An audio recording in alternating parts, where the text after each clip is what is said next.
নমস্কার বন্ধুরা, welcome to এসটিউনিক sports. বন্ধুরা, এই ভিডিওতে আমরা কথা বলবো একটু ইস্টবেঙ্গলকে নিয়ে, কারণ সামনেই রয়েছে চেন্নাই ম্যাচ। তার আগে ইস্টবেঙ্গল শিবিরে কীরকম খবর বেরিয়ে আসছে, সাউল ক্রেসপোকে নিয়ে কি আপডেট বেরিয়ে আসছে, খাবড়া কবে থেকে মাঠে নামবে সেই নিয়ে কথা বলবো। এছাড়া বেশ কিছু ফুটবল আপডেট রয়েছে, সেগুলো শেয়ার করে নেব তোমাদের সাথে। তাই ভিডিওটা শুরু থেকে শেষ পর্যন্ত দেখার অনুরোধ করলাম। আর ভিডিও ভালো লাগলে ভিডিওতে লাইক দিয়ে 500 লাইকের টার্গেট আমাদের পূর্ণ করে দিও। আর চ্যানেলে প্রথমবার এলে চ্যানেলটাকে সাবস্ক্রাইব করে পাশের বেল আইকনটাকে অন করে রেখো। আর ফেসবুক পেজ থেকে যারা ভিডিও দেখছো, ফেসবুক পেজটাকে মনে করে ফলো করে নিও, তাহলে তোমাদের প্রিয় দলের খেলার সমস্ত আপডেট তোমরা এখানে পেয়ে যাবে। তো চলো আর দেরি না করে ভিডিও শুরু করা যাক। প্রথমে যদি আমরা একটুখানি আইএসএল এর ম্যাচ নিয়ে কথা বলি, তো কালকে বেঙ্গালুরু তারা ঘরের মাঠে নেমেছিল হায়দ্রাবাদ এফসির সঙ্গে। এবং যারা ম্যাচটা দেখেছো তারা কিন্তু অবশ্যই লক্ষ্য করবে হায়দ্রাবাদের প্লেয়ারদের পারফরমেন্স, অসাধারণ পারফরমেন্স। ম্যাচটা হয়তো বেঙ্গালুরু 2-1 গোলে জিতে গেছে, কিন্তু হায়দ্রাবাদ অবশ্যই এই ম্যাচটা জেতার মতন ফুটবল খেলেছে। যা ফুটবল তারা খেলেছে, মানে গতি, এই প্লেয়ারদের গতির কাছে রীতিমতন কিন্তু ফার্স্ট হাফ পুরো নাজেহাল হয়ে গিয়েছিল বেঙ্গালুরু। সেকেন্ড হাফেও যে আহামরি খুব একটা ভালো ফুটবল খেলতে পেরেছে সেরকম কিছু নয়। যদি এই হায়দ্রাবাদে অন্তত 3টে বিদেশি প্লেয়ারও থাকতো এবং তারা যদি খেলতো, এই হায়দ্রাবাদ টপ 6-এর মধ্যে চলে আসতো। যেরকম তারা ফুটবল খেলছে, ভারতীয় প্লেয়াররা দেখিয়ে দিচ্ছে কিভাবে ফুটবল খেলতে হয়। সে ডিফেন্স থেকে শুরু করে মাঝমাঠ থেকে শুরু করে অ্যাটাক, প্রতিটা জায়গায় কিন্তু প্লেয়াররা দুর্দান্ত ফুটবল খেলেছে। এবং কালকে বেঙ্গালুরু ম্যাচটা জিতে গিয়ে কিন্তু তারা পয়েন্ট টেবিলে উন্নতি করেছে। 17 ম্যাচে তারা 18 পয়েন্ট নিয়ে পয়েন্ট টেবিলের 8 নম্বর পজিশনে চলে এসেছে। কিন্তু গোল ডিফারেন্স খুবই খারাপ, -9 রয়েছে। ইস্টবেঙ্গলের উপরে থাকলেও কিন্তু ইস্টবেঙ্গলের থেকে 2টো ম্যাচ বেশি খেলেছে এবং গোল ডিফারেন্স মাইনাস। তো বেঙ্গালুরুর কিন্তু খুব একটা কোয়ালিফায়ার করার সম্ভাবনা নেই বললেই চলে। তো এছাড়া যদি আজকের ম্যাচ নিয়ে কথা বলি, তো আজকের ম্যাচটা কিন্তু খুবই ইন্টারেস্টিং ম্যাচ হতে চলেছে। কেরালা ব্লাস্টার্স তারা ঘরের মাঠে খেলবে এফসি গোয়ার সঙ্গে। আর কেরালার বর্তমান অবস্থা খুবই খারাপ, হারের হ্যাট্রিক তারা করে ফেলেছে। গোয়ার অবস্থাও তাই, গোয়াও কিন্তু জোড়া ম্যাচ তারা হেরে গেছে, তাদেরও সামনে হারের হ্যাট্রিকের একটা সুযোগ রয়েছে। তো দেখা যাক এই দুটো দল কীরকম ফুটবল খেলে। বিশেষ করে যদি আজকে কোনোভাবেই কেরালা বা গোয়া ম্যাচটা ড্র করে, সবথেকে খুশি হবে মোহনবাগান, মুম্বাই বা ওড়িশার মতন দল, কারণ লিগ শিল্ডের দৌড় থেকে দুটো দল অনেকটাই পিছিয়ে পড়বে যদি ম্যাচ ড্র হয়। আর ম্যাচ ড্র হলেও কিন্তু ইস্টবেঙ্গলের কাছে সুযোগ থাকবে, বা যদি কেরালা ম্যাচটা হেরে যায় তাহলেও কিন্তু ইস্টবেঙ্গল খুবই ভালো তাদের পজিশনে থাকবে। কারণ ইস্টবেঙ্গল পরবর্তী সময় ম্যাচগুলো যদি জিততে পারে, কেরালা যেরকম অবস্থায় তারা চলছে, তারা টপ 6-এর মধ্যে নাও থাকতে পারে, এরকম একটা সম্ভাবনা তৈরি হয়েছে। তো দুর্দান্ত ম্যাচ হবে। যদি কোনোভাবে আজকে গোয়া ম্যাচ থেকে পুরো 3 পয়েন্ট পায়, তারা কিন্তু মোহনবাগানের ওপরে চলে যাবে, 3 নম্বর পজিশনে চলে যাবে। এবং যদি বড় ব্যবধানে ম্যাচটা জিততে পারে, তাহলে কিন্তু তারা মুম্বাইকেও টপকে দিতে পারে, এরকম একটা সম্ভাবনা রয়েছে। তো খুবই ভালো একটা ম্যাচ হবে। এবং বিশেষ করে বোরজা হেরিরার উপর নজর থাকবে, সে কীরকম আজকে ফুটবল খেলে। আর আজকের এই হাই ভোল্টেজ ম্যাচের কিন্তু তোমরা স্কোর লাইন প্রেডিকশান করতে পারো। যাদের স্কোর লাইন প্রেডিকশান মিলে যাবে তাদের নাম কিন্তু পরবর্তী সময় ভিডিওতে নেওয়া হবে। তাই মনে করে কিন্তু এই ম্যাচের স্কোর লাইন প্রেডিকশান করতে পারো। এরপর যদি আমরা একটুখানি ইস্টবেঙ্গলকে নিয়ে কথা বলি, তো তোমাদের সকলের মনে একটাই প্রশ্ন, ইস্টবেঙ্গল দলের ভারতীয় ক্যাপ্টেন খাবড়া কবে থেকে মাঠে নামবে, সে কবে থেকে আবার খেলতে শুরু করবে। তো তোমাদের যেরকমটা জানিয়ে দিয়েছিলাম, সে কলকাতায় এসে গেছে, দলের সাথে কিন্তু রিকভারি শুরু করে দিয়েছে। খুব তাড়াতাড়ি তাকে মাঠে দেখার সম্ভাবনা রয়েছে। তো কাল থেকেই ইস্টবেঙ্গল কিন্তু চেন্নাই ম্যাচের প্রস্তুতি পর্ব শুরু করে দিল।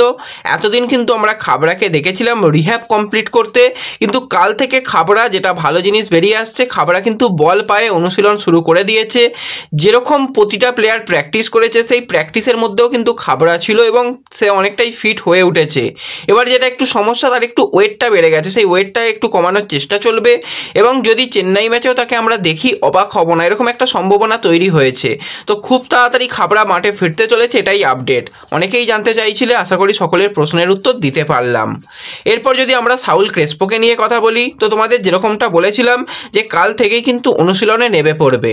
তো কালকেও রীতিমতন কিন্তু অনুশীলনে নেমে পড়েছে। এবার মূল দলের সঙ্গে কিন্তু এখনই অনুশীলন সে করেনি, সে মূলত রিহ্যাব কমপ্লিট করার জন্যই শুরু করে দিয়েছে রিহ্যাবের কাজ। এবার দেখো, একটা প্লেয়ার ইনজুরি পেয়েছিল, সে স্পেনে গিয়ে মোটামুটি সে ফিট হয়ে এসেছে, তার মেডিকেল যেটা ক্লিয়ারেন্স এসেছে সেটা ভালোর দিকে। এবার তাকে এক্ষুনি নামিয়ে দিলে কিন্তু সমস্যা বাড়তে পারে। একটা আবারও যদি চোট লেগে যায়, তাহলে সিজন আউট হয়ে গেলে এই সময় আর একটা নতুন বিদেশি প্লেয়ার নিয়ে আসা, সেটা প্রচণ্ড পরিমাণে সমস্যা বাড়াবে। হবে। যেভাবে পারদোর ব্যাপারটা হয়েছিল, পারদো সিজন আউট হয়ে গেছে, তো সেক্ষেত্রে সলকে নিয়ে কিন্তু এখনই যে তাকে ম্যাচ খেলানো হবে সেরকম সিদ্ধান্ত নেওয়া হয়নি। আজকে যেটা প্র্যাকটিস হবে সেই প্র্যাকটিসেও দেখা হবে যে সে কীরকম অবস্থায় রয়েছে, সে কতটা ফিট রয়েছে। যদি আজকে মোটামুটি ফিট থাকে তাহলে কালকে তাকে বেঞ্চে রাখার একটা সম্ভাবনা থাকছে, তা না হলে কিন্তু কালকে তাকে বেঞ্চে নয়, স্কোয়াডেও নয়, এরকম একটা না রেখেই কালকে ম্যাচের পরিকল্পনা সাজাতে হতে পারে কোচকে। তো চেন্নাই ম্যাচটা অবশ্যই জিততে হবে। এবারে যদি সাউল ফিরে যেত তাহলে কিন্তু অনেকটাই সুবিধা হতো, ইস্টবেঙ্গলের কাছে অপশান বাড়তো। তবুও তাকে নিয়ে এখনই রিস্ক নেওয়ার দরকার নেই, কারণ হাতে অনেকগুলো ম্যাচ রয়েছে। যদি তাকে 3টে ম্যাচেও পাওয়া যায় শেষের দিকে বা 4টে ম্যাচেও পাওয়া যায় সেটাই কিন্তু অনেক ভালো। আর যদি সে পুরো সিজন আউট হয়ে যায় সেটা কিন্তু বড় ধাক্কা হবে। সেই জন্যই কোচ পুরোপুরি সিদ্ধান্ত নেবে আজকে প্র্যাকটিসের পর তাকে কালকের ম্যাচে ব্যবহার করা হবে নাকি কালকে ম্যাচে রেস্ট দেওয়া হবে। তো এরপরে যদি ইস্টবেঙ্গলের আরও কিছু প্লেয়ারকে নিয়ে কথা বলি, কালকে ইস্টবেঙ্গল প্র্যাকটিস করেছে। প্র্যাকটিসে কিন্তু বেশ কিছু প্লেয়ার পুরো দমে প্র্যাকটিস করেনি। তার মধ্যে প্রথম প্লেয়ার হচ্ছে সৌভিক চক্রবর্তী। সে কিন্তু মেন দলের সঙ্গে কালকে খুব একটা প্র্যাকটিস করেনি, সেও মূলত ওই রিহ্যাব করছিল এবং ছোটোভাবে প্র্যাকটিস করছিল। এছাড়া নন্দকুমার প্রচুর ম্যাচ খেলেছে। নন্দকুমার একটা তো ক্লান্তি থাকেই, সেই কারণে নন্দকুমারও কিন্তু খুব একটা বেশি প্র্যাকটিস করেনি। এবং দলের নতুন বিদেশি প্লেয়ার আলেকজান্ডার, তো আলেকজান্ডারের কোনো রকম ইঞ্জুরি খুব একটা নেই, কোনো রকম সমস্যা নেই, তবুও তাকে প্রচণ্ড পরিমাণে সেই প্র্যাকটিস তাকে করায়নি, হালকা অনুশীলন এই 3জন প্লেয়ার করেছে। আজকে কিন্তু পুরো দমেই পুরো প্লেয়ারদের নিয়ে অনুশীলন করানো হবে। এবং বেশ কিছু প্লেয়ার যারা নতুন স্কোয়াডে অ্যাড হয়েছে, তার মধ্যে টিঙ্কু রয়েছে, তার মধ্যে জেসিন রয়েছে, তাদের কিন্তু ব্যবহার করার সিদ্ধান্ত রয়েছে। এছাড়া ভানলাল পেকার কথা বলতে হয়, আরও কিছু প্লেয়ার, সেগুলো পরবর্তী সময়ে জানিয়ে দেবো। তাদেরও নিয়ে কিন্তু পরিকল্পনা সাজাচ্ছে চেন্নাই ম্যাচের জন্য। অনেক নতুন প্লেয়ারকে কিন্তু আমরা দলের মধ্যে দেখতে পারি বা রিজার্ভ বেঞ্চের মধ্যেও দেখতে পারি। তাদের নিয়ে কিন্তু একটা ম্যাচ কোচ খেলাতে চাইছে এবং সেই ম্যাচ থেকে পুরো 3 পয়েন্ট পাওয়ার জন্যই কোচ চেষ্টা করছে। তো দেখা যাক পরবর্তী সময় কি পরিকল্পনায় যায়, সেটা পরবর্তী সময় তোমাদের জানিয়ে দেব।